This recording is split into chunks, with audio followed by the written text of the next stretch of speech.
Peter Fonagy is one of the founders of the concept of mentalization. At a conference in Zürich, he talks to Steph Elleg about how the concept can be applied in schools and where it needs to be developed further in the future. My name is Peter Fonagy and I am Director of the Division of Psychology and Language Sciences at University College London. And I'm also Senior Advisor to NHS England's policy group on children and young people's mental health. Mentalizing is the key to social collaboration. Social collaboration is key to being a human being. What is the essence of being a human being? The essence of being a human being is to transmit generation across generations knowledge that we actually call culture. This is why we are different from any other species on the planet, because we can transmit knowledge. Who is responsible for transmitting knowledge? The educators. Mentalizing is necessary for collaboration. Collaboration is necessary for transmitting knowledge. Educators are essential for transmitting knowledge across generations.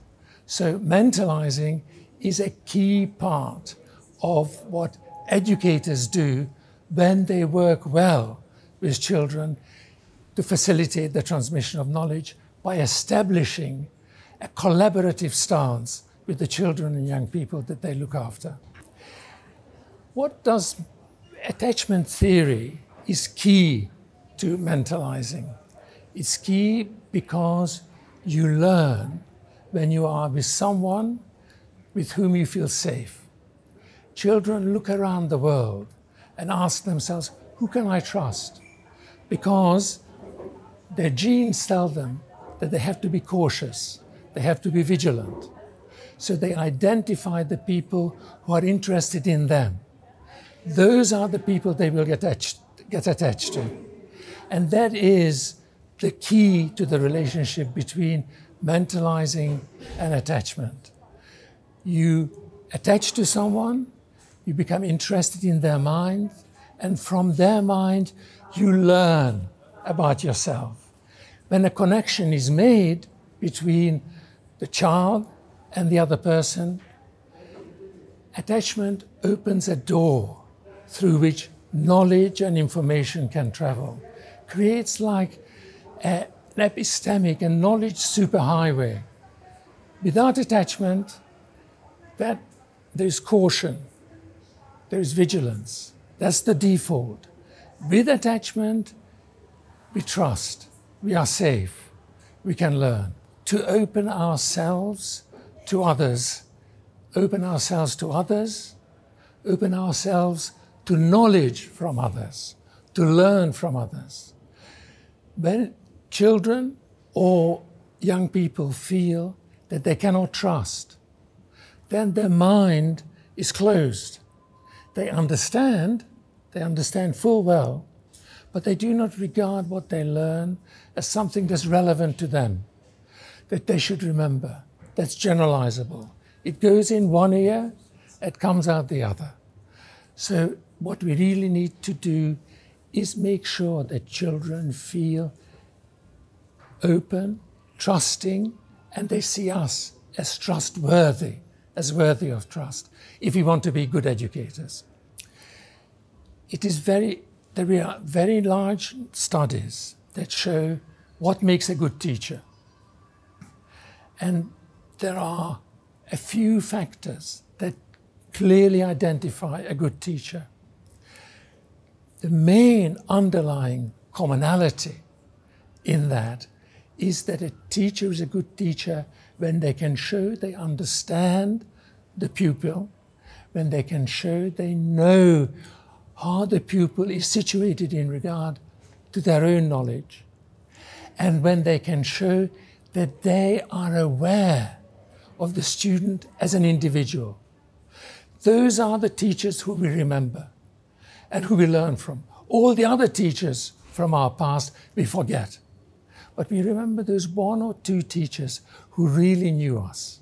There is one study that I know that shows that teaching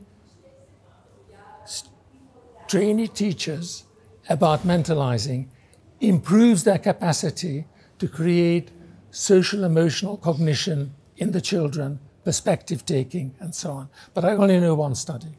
And I really do not know fully what actually makes the difference between, I think there's a lot of research that needs to be done on teacher training to enable them to learn how to focus on the child's mind in a more efficient, more effective way.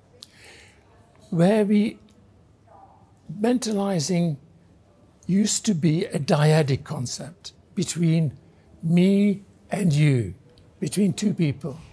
What we are beginning to realize that mentalizing actually is a social concept. It applies to the whole situation that the child is in, or we are in. We are in a more or less mentalizing environment.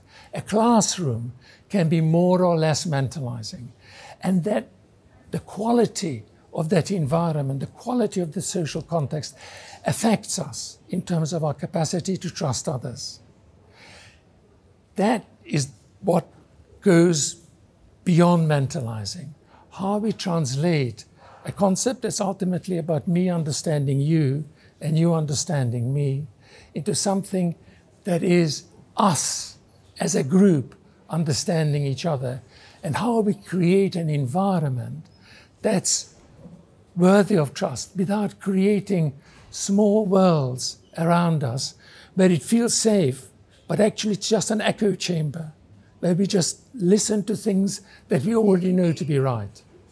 Unfortunately, in our political environments, in the UK as well as in the United States particularly, we have lost that capacity to trust beyond our small group. We actually have to step beyond it, and we have to have trust in knowledge, epistemic trust, across everyone in our community, not just the people who are very much like us. In a classroom, it's very easy. I say it's easy for me because I'm not a teacher, but for a teacher, it is achievable by not focusing on just one child, but focusing on the classroom. So if there is a conflict between two children, rather than asking the child, what's the matter, you ask the whole class. You've seen those two children fight. What was that about? What did you make of it? And the more mentalizing the class is, the more you celebrate. But you go beyond the individual and you go with the whole group. The whole group has to be mentalizing for the individual to feel safe to mentalize.